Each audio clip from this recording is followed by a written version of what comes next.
I can't believe there are no snipers in Armored Core 6. Players think linear rifles are close, but they're not. So many kites and rats. I'm tired of them. Hey, are you satisfied with the way the meta is?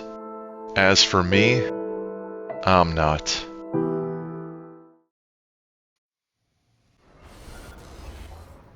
How is this even possible? It's you again?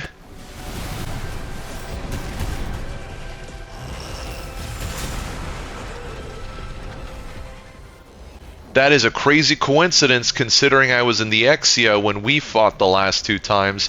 Guess this is the perfect tiebreaker with me being in the Dynamus, which is my favorite Gundam from 00, and I'm sporting the Haro emblem for good luck. No way I'm gonna lose.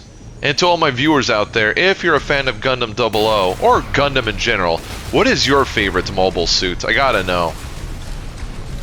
I see your AC hasn't changed too much since the last time we battled. I do believe the Alba frame is more suited for a Dynamus loadout than for Exia. We'll see though. I'm trying my best to play this as close to a sniper as possible, given the fact there are no snipers in this game. I don't care how many times people try to say linear rifles are basically the same thing. They're not. They're a far cry from even what linear rifles used to be from back in the day. I miss having a weapon that rewarded accuracy and had range going for it. It would certainly prevent some of the builds you see in ranked today from being as dominant as they are. And in case people think snipers would be the next kite or rat problem, it really wouldn't. If you look at any sniper weapon from previous Armored Core games, they rewarded long-range accuracy, but you would be punished by anything that excelled at close range. That's why you needed to have something for that situation. If you committed to an entirely long-range loadout, you would be a sitting duck. And I think it would be healthier for the game for more long-range weapons to be available, given the fact that missiles are the only thing that fit the bill, and look what builds abuse that concept. Are you really trying to hide from me? Ain't gonna do you any good. I think I'm going to change one thing about this build. I like that I can... Nice use of cover. I like that I can make use of range. I don't like that I feel more devoted... Oh, laser slicer. I'm glad I didn't fall for that. But I feel like I need something to be able to help me play on offense and not entirely on defense. Much like Gundam Dynames was.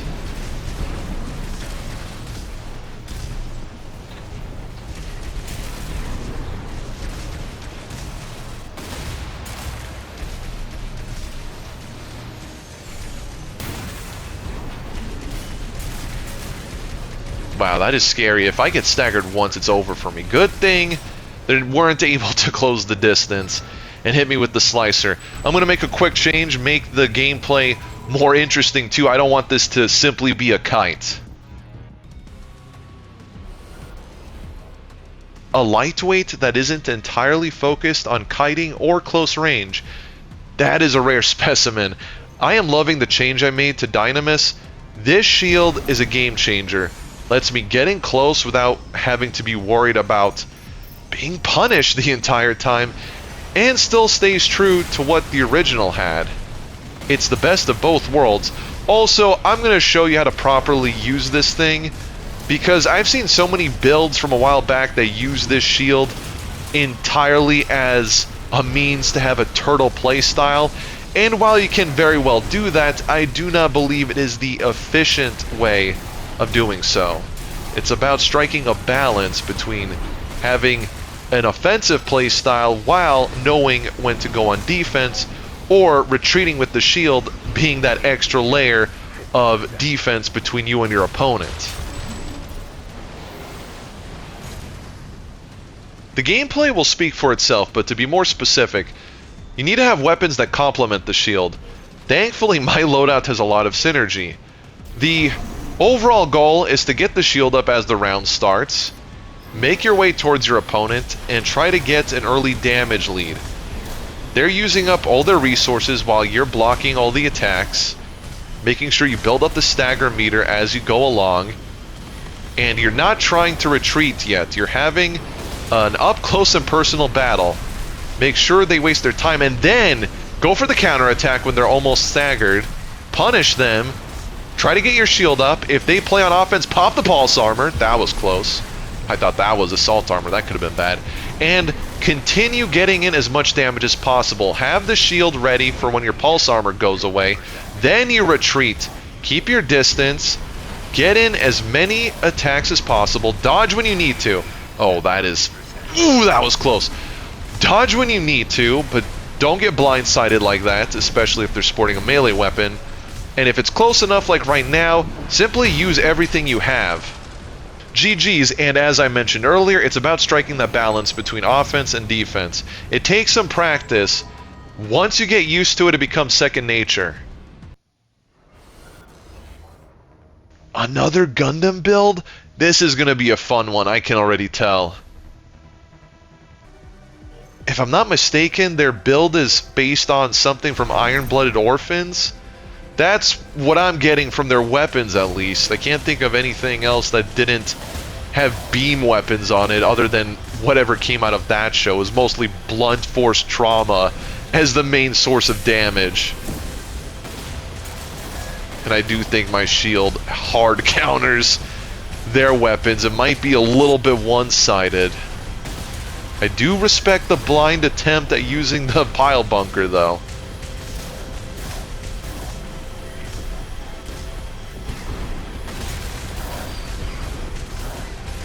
Okay, it's time to go on offense.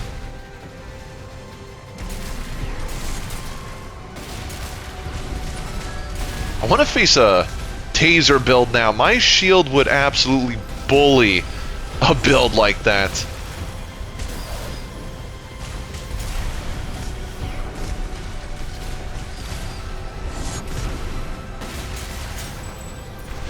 I don't know if you have assault armor. I think if you don't, you should consider it as an out to something like what I'm using.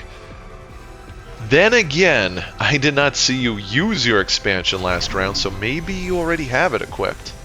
Or no expansion at all. That's a thing some people do. Not something I recommend doing. Maybe I should hold off on using my shield. I do not like giving my opponents handicaps. Not as a jerk move, but I feel like it's more of a disservice to them from improving and finding a way around their weaknesses. Clearly my shield is the barrier between them staggering me and landing their melee attacks, which is their entire focus. Oh, nice job landing the pile bunker. And the Basho arms are not helping them land any of their ranged attacks with that lack of recoil control and firearm specialization against a build like mine that excels at mid to long range combat. It is not going to go smoothly. Good game though. I do like the build. I would fine tune it a little bit and maybe equip an expansion. It will do you more good than harm. Ask and you shall receive. I get to prove that the shield is the best counter against anything that's sporting shock weapons. They will not be able to build up the electrical damage, and maybe not even stagger me in the process. Their turret should not be able to penetrate my defenses. I'm about to find out for sure. Yeah, they are not making any progress with my stagger meter. This is absolutely one-sided. I love it. As long as I stay behind the shield, I'm okay. Until I find the moment where I pop the pulse armor. Honestly, if you've seen Gundam 00, you treat the pulse armor like Trans Am. You make that short amount of time worth it. Like right now, if only it came with the ludicrous speed of the Trans Am mode that the Gundams had in that show. Can you imagine? That would be next level. There is so much going on with these turrets. I'm so glad I have a shield to protect me. I don't want to think about what would happen if I didn't. I'd probably be destroyed within seconds. I just got a probably bad idea given what's happened in one of my previous videos. I think I'm going to try to end the round by landing a fully charged Harris attack. The only reason why this might be a bad idea is because in that brief moment when I fire the fully charged attack, my shield will go down.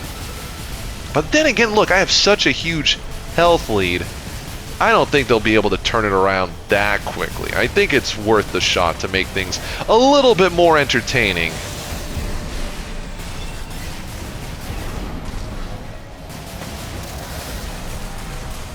I don't even have to worry about their pulse armor anymore. It should be more than okay. So with that said, Lockon Stratos, targeted and firing! Oh no. Oh no. Haro, look away. This is not going well. Oh no, why did I do this? Please, no! Ah!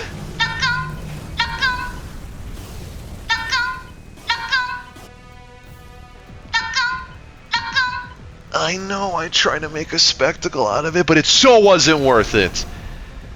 Well, if you needed any proof that the shield is a night and day difference between winning and losing against the stun gun AC, there you have it. I'm gonna play it smart and safe this time.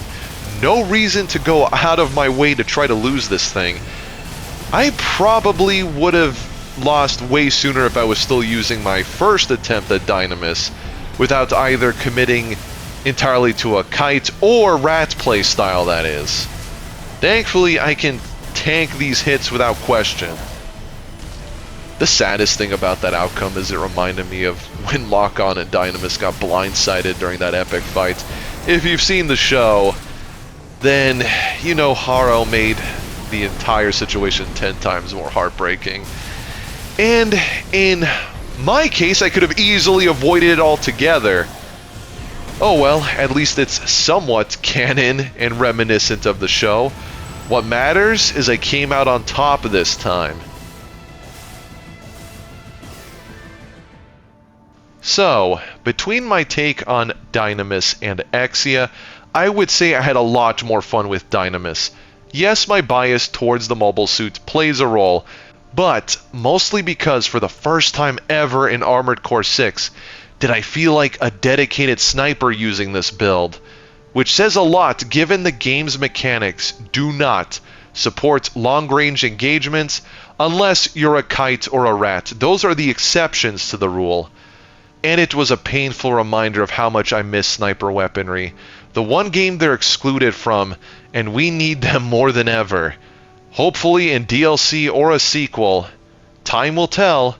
If you enjoyed this, please be sure to like the video, leave a comment, and subscribe so you don't miss the next one. Until next time, take care.